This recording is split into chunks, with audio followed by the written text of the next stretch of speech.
Andi Academy, knowledge to inspire a nation.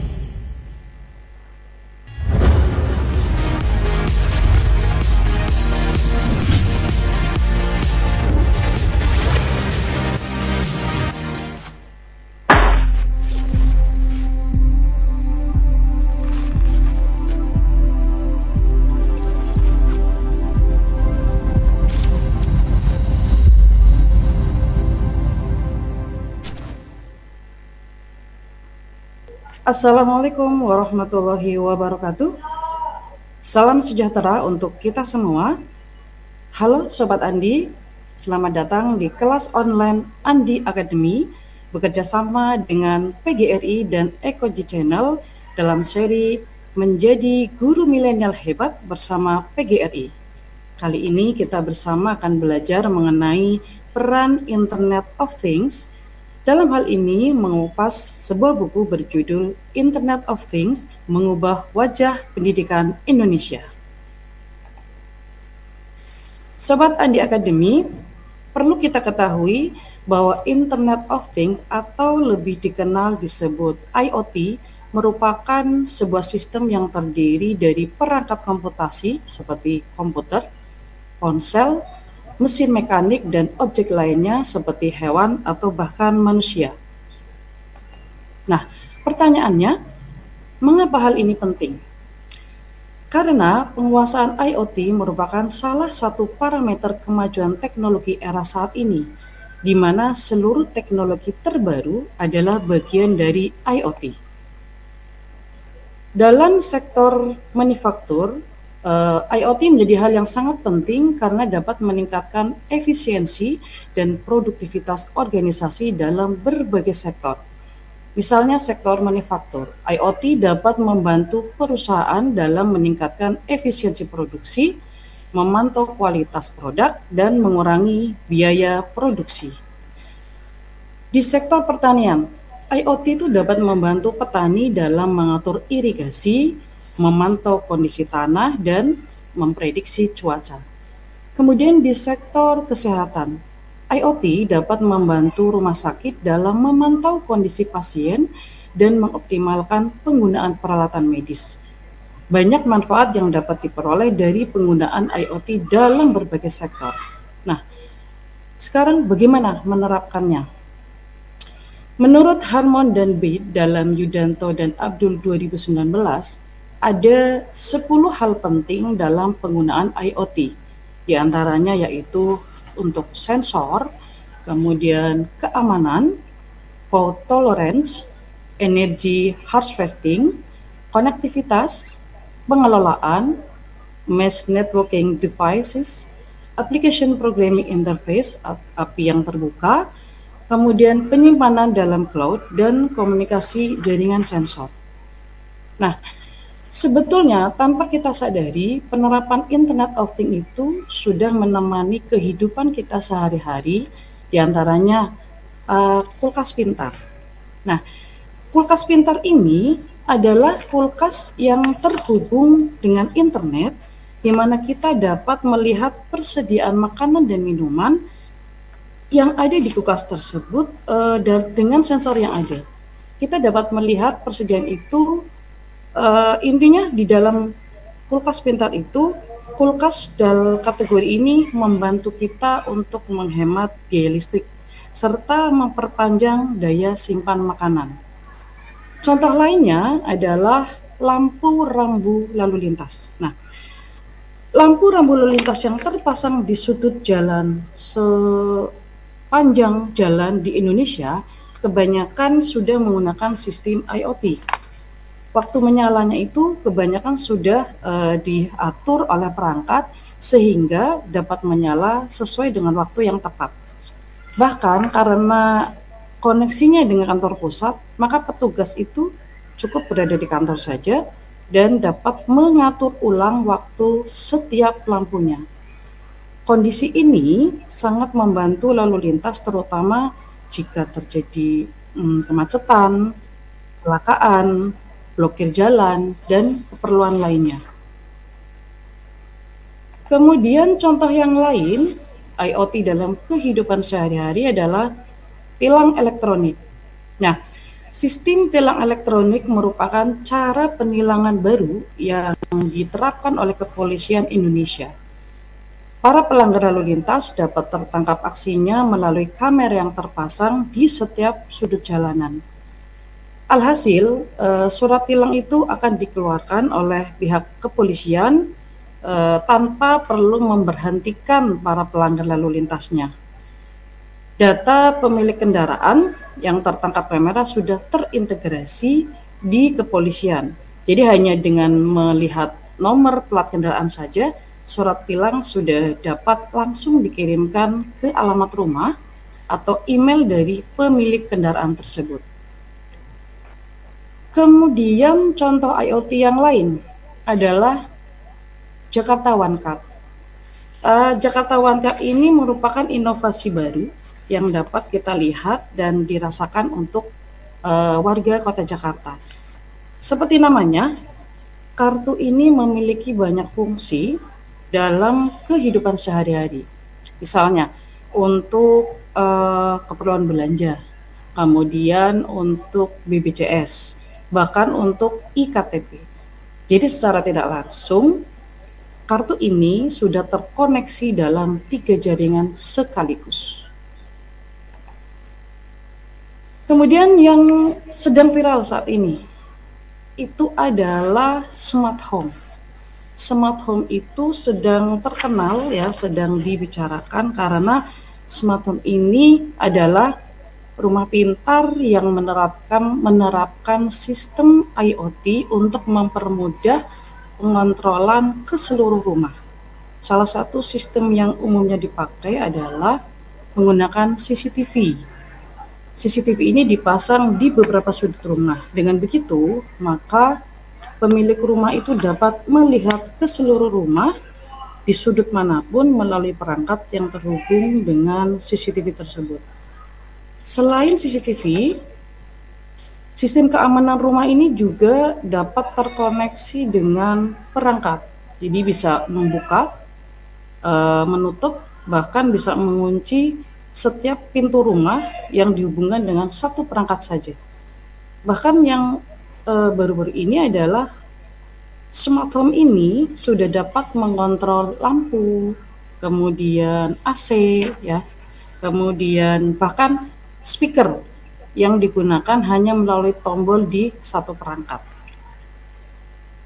Berikutnya adalah contoh IoT e-commerce. E-commerce ini sangat familiar untuk masyarakat. Jadi e-commerce adalah segala aktivitas jual beli yang dilakukan melalui media elektronik. Meskipun dulunya itu sarananya meliputi televisi dan telepon, namun kini e-commerce itu lebih sering terjadi melalui internet. Jadi istilah e-commerce ini digunakan untuk mendeskripsikan semua transaksi yang memakai media elektronik. Kemudian dampak pandemi terhadap Internet of Things. Nah, IoT dalam pendidikan bisa kita rasakan saat dunia dilanda pandemi. Selama pandemi terjadi perubahan pola interaksi dan kegiatan masyarakat secara drastis. Jadi pada saat pandemi, penggunaan internet itu meningkat tajam dan penggunaan IoT itu sangat berkembang. Istilahnya adalah terjadi akselerasi yang sangat cepat dan itu dipicu dengan adanya pandemi. Contoh Google. Google itu mengeluarkan GCR atau Google Classroom yang digunakan dari sekolah dasar sampai perguruan tinggi. Sangat familiar di dalam dunia pendidikan istilah GCR. Kemudian juga teleconference atau video conference. Sangat familiar juga sejak pandemi untuk pembelajaran.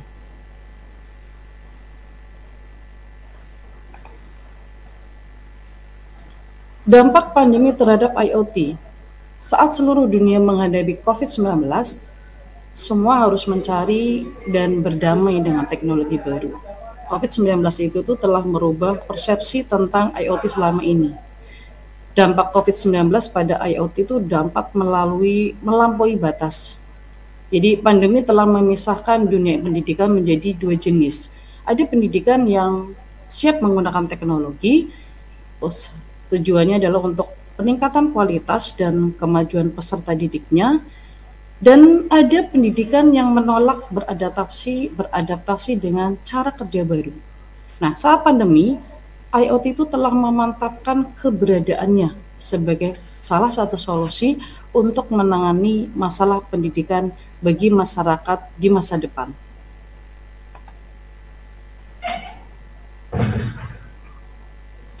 Peran IoT dalam dunia pendidikan. Selama pandemi terjadi perubahan pola interaksi dan kegiatan masyarakat secara drastis, di mana keberadaan teknologi itu mutlak adanya diperlukan dan harus mengoptimalkan peranannya. Pembelajaran jarak jauh secara online itu menjadi salah satu alternatif terbaik yang dilakukan saat itu, meskipun metode ini belum bisa berjalan optimal. Namun, saat ini aktivitas sekolah sangat dipengaruhi oleh informasi dan komunikasi serta teknologi. Karena terjadi disrupsi yang sangat hebat di bidang pendidikan, di mana peran guru itu bukanlah satu-satunya sumber ilmu pengetahuan. Berbeda dengan pada saat kita belum mengalami pandemi.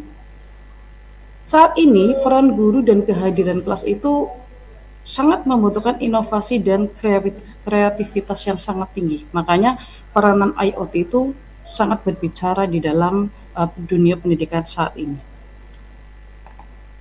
Nah, penerapan IoT dalam dunia pendidikan, jadi selain yang sudah saya sebutkan tadi, di dalam kehidupan sehari-hari kita memanfaatkan IoT sebegitunya, ternyata di dalam dunia pendidikan pun IoT sangat berperan. Di antaranya adalah e-learning. E-learning ini sebelum pandemi sebenarnya sudah banyak digunakan, hanya tidak sepopuler saat ini. Jadi pandemi sangat membantu mempopulerkan istilah e-learning. Karena dulu e-learning itu lebih banyak digunakan untuk pendidikan menengah ke atas dan perguruan tinggi. Nah, apa yang dimaksud dengan e-learning? E-learning itu adalah pembelajaran secara elektronik atau proses belajar mengajar yang dilakukan secara online. Jika dilihat dari komposisinya, maka kata-kata e-learning merupakan gabungan dari kata elektronik dan learning, di mana disimpulkan bahwa metode pembelajaran ini memanfaatkan teknologi informasi untuk mendistribusikan materi ke usernya atau ke penggunanya. Kemudian penerapan IoT dalam pendidikan selain ini adalah digital library. Familiar juga untuk orang-orang sekarang bahwa digital library adalah perpustakaan yang mempunyai koleksi buku sebagian besar dalam bentuk format digital dan bisa diakses menggunakan komputer atau gadget. Jenis perpustakaan ini berbeda dengan jenis perpustakaan konvensional, karena kalau konvensional itu berupa kumpulan buku tercetak, kemudian juga film mikro, ataupun kumpulan kaset, audio, video, dan lain-lainnya. Nah, isi dari perpustakaan digital berada dalam satu komputer server yang bisa ditempatkan secara lokal maupun di lokasi yang jauh, namun dapat diakses dengan cepat dan mudah lewat jaringan komputer. Contoh lain penerapan IoT dalam pendidikan adalah absensi elektronik. Nah, absensi elektronik ini juga sudah marak digunakan di kehidupan, baik di kehidupan bidang lain maupun di pendidikan. Absensi elektronik ini adalah sebuah sistem absensi yang dapat melacak kehadiran siswa, guru, ataupun karyawan tata usaha melalui bantuan perangkat lunak dan sistem digital. Sekarang bagaimana IoT mengubah wajah pendidikan Indonesia? Jadi yang pertama adalah kemudahan dalam mengakses data. Jadi dengan IoT, maka data-data para murid dan guru akan saling terhubung satu dengan yang lain di dalam satu jaringan yang luas. Hal ini bertujuan untuk memenuhi 4 aspek utama IoT dalam bidang pendidikan. Di antaranya adalah pengelolaan sinergi, pengelolaan energi, dan pemantauan ekosistem secara real time. Kemudian pemantauan kesehatan para murid. Selanjutnya adalah pemantauan akses kelas dan peningkatan kegiatan proses belajar mengajar. Yang kedua adalah menciptakan lingkungan yang aman bagi peserta didik. Jadi saat pandemi melanda, pemerintah itu berusaha untuk tetap menghadirkan pembelajaran, namun harus menciptakan suasana pendidikan yang tetap aman bagi peserta didik. Nah, dengan keterbatasan yang ada, ternyata IoT menawarkan hal itu. Dan sampai saat ini, sebetulnya peran IoT itu masih berlangsung. Setelah tidak pandemi, setelah kita melewati masa pandemi, peran IoT justru lebih menggema di masyarakat. Dulu sebelum pandemi, masyarakat itu dalam tanda petik masih takut dan seperti tidak familiar dengan semua yang berbau teknologi. Tetapi dengan adanya pandemi, sangat membantu sekali perkembangan IoT menjadi sangat pesat sampai sekarang ini. Kemudian, pembelajaran jarak jauh. Interaksi dalam proses pembelajaran. Nah, di kelas konvensional itu kelas bersifat sosial. Dengan kata lain, interaksi antar manusia itu diutamakan baik di kalangan murid atau antar murid dan guru.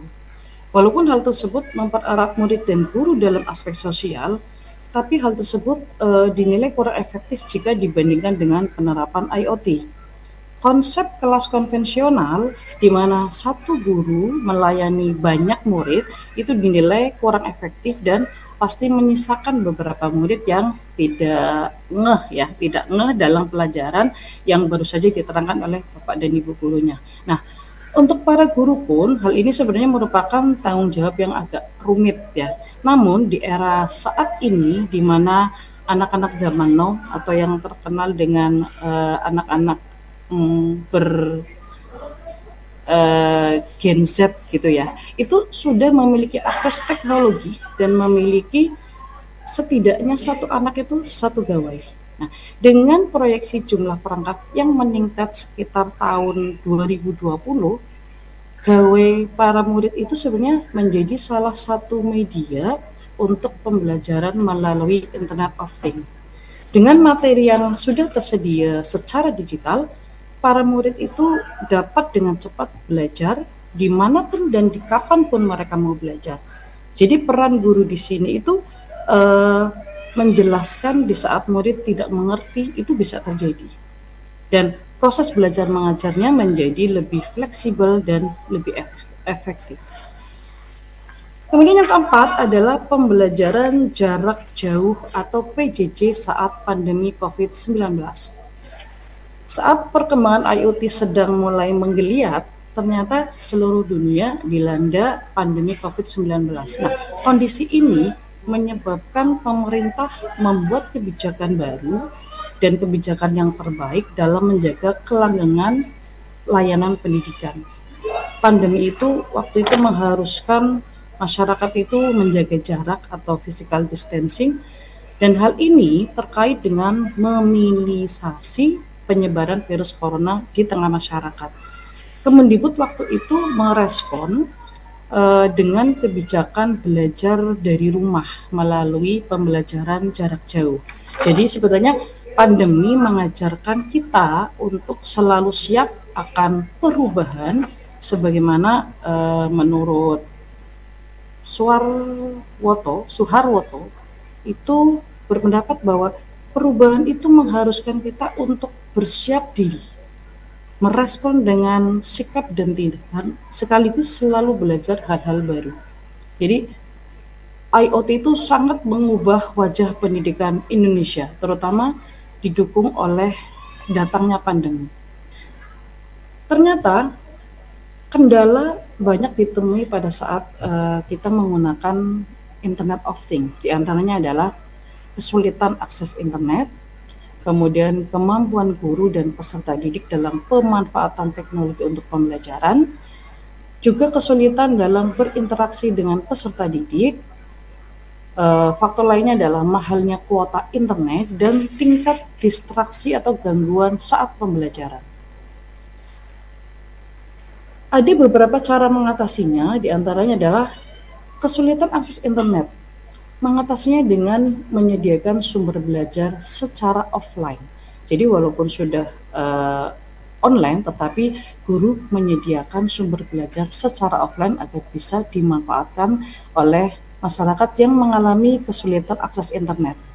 Kemudian kemampuan dalam pemanfaatan teknologi untuk pembelajaran itu merubah mindset arti teknologi, yaitu bagian dari kehidupan kita yang terus berkembang. Ada baiknya memang sesama guru dan peserta didik untuk saling kolaborasi, bekerja sama dalam menerapkan teknologi-teknologi baru yang kita kuasai. Pada saat pandemi, ada beberapa bapak dan ibu guru yang tadinya tidak mau menggunakan teknologi sama sekali. Ternyata dengan pandemi mengharuskan mereka untuk mulai mengenal teknologi, dan di sini terjadi kolaborasi dengan guru-guru lain termasuk dengan sesama peserta didik untuk menerapkan teknologi-teknologi baru yang mereka kuasai dan untuk pembelajaran. Kemudian kesulitan interaksi dengan peserta didik. PJJ atau pembelajaran jarak jauh memang menciptakan pembelajaran yang berbeda dengan pembelajaran tatap muka. Di antaranya adalah ada kesulitan berinteraksi dengan peserta didik. Ini cara mengatasinya dengan pembelajaran yang menarik dan berpusat pada peserta didik. Biasanya memang pembelajaran jarak jauh, baik guru maupun siswa itu atau peserta didik agak kesulitan, tetapi sebagai guru harus mampu menciptakan pembelajaran yang menarik, maka siswa akan berinteraksi dengan gurunya walaupun melalui online. Kemudian mahalnya kuota internet. Saat itu, pada saat pandemi memang awal-awal adanya PJJ, masyarakat mengalami kesulitan karena mahalnya kuota internet.